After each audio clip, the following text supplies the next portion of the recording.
জলাবদ্ধতার খবর জানাতে মিরপুর কাজীপাড়া থেকে যুক্ত হচ্ছেন সহকর্মী অঙ্কন বিশ্বাস। অঙ্কন, বৃষ্টিতে মানুষের দুর্ভোগ কেমন দেখছেন জানাবেন।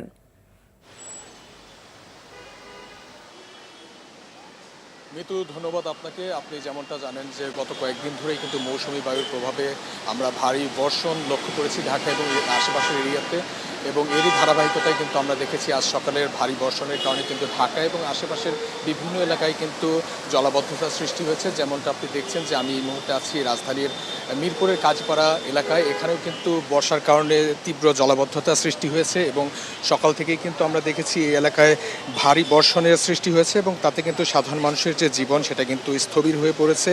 কোথাও কোথাও আমরা দেখেছি যে হাঁটু সমান পানি, আবার কোথাও কোথাও দেখেছি যে বেশি পানি জমে রয়েছে। শুধুমাত্র প্রধান সড়কই নয়, এখানে কিন্তু আমরা দেখেছি যে অলিগলিতেও একই চিত্র। ফলে কিন্তু পথচারী থেকে শুরু করে সাধারণ মানুষ এবং যানবাহন সবাইকেই কিন্তু দুর্ভোগ পোহাতে হচ্ছে।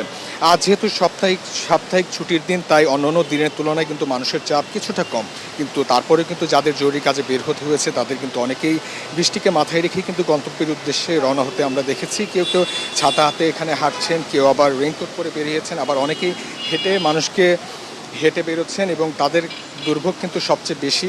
এদিকে জলাবদ্ধতার কারণে কিন্তু অনেক সড়কেই যানবাহনের গতি কমে গেছে। কোথাও কোথাও আমরা দেখেছি যে দীর্ঘ যানজট, আবার কোথাও কোথাও যে ভেতরের রাস্তাগুলো রয়েছে সেখানে সামান্য যানজট আমরা লক্ষ্য করেছি।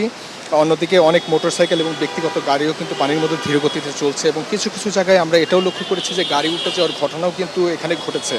স্থানীয়দের সাথে আমরা কথা বলে যেটা জানতে পেরেছি যে বৃহস্পতিবারেও কিন্তু প্রায় সারাদিনই থেমে থেমে মুষলধারে বৃষ্টি হয়েছে এবং সেই পানি কিন্তু পুনরায় নেমে যাওয়ার আগেই কিন্তু ভোর থেকে আবারও সেই ভারী বর্ষণ শুরু হওয়ার কারণে কিন্তু জলাবদ্ধতা আরও বেড়েছে। তাদের অভিযোগ যে অল্প সময়ের বৃষ্টিতে যেসব এলাকায় পানি জমে যায় সেখানে টানা কয়েকদিনের বৃষ্টিতে কিন্তু পরিস্থিতি আরও খারাপ হয়ে পড়ে এবং বৃষ্টির কারণে কিন্তু সবচেয়ে বেশি একদিকে বলা যায় যে খেটে খাওয়া মানুষরাই সবচেয়ে বেশি ভোগান্তিতে পড়ছে। যারা প্রতিদিনের আয়ের উপর নির্ভরশীল তাদের অনেকেই কিন্তু বলছে বৃষ্টি হলে তাদের কাজের জন্য বের হতে হয়, আর যা তাদের জন্য কষ্টসাধ্য হয়ে ওঠে। এদিকে আবহাওয়া অধিদপ্তরের থেকে আমরা যে তথ্য পেয়েছি সেটা হচ্ছে আগামী শনিবার পর্যন্ত কিন্তু এই বৃষ্টি অব্যাহত থাকতে পারে, কিন্তু এটি থেমে থেমে হবে বলেও কিন্তু তারা জানিয়েছে। এদিকে নগরবাসী আমাদের আরও অভিযোগ করেছে যে রাজধানীতে টানা বৃষ্টি হলেই কিন্তু যে জলাবদ্ধতার সৃষ্টি হয় এটি তাদের নিয়মিত সমস্যায় পরিণত হয়েছে বর্তমানে।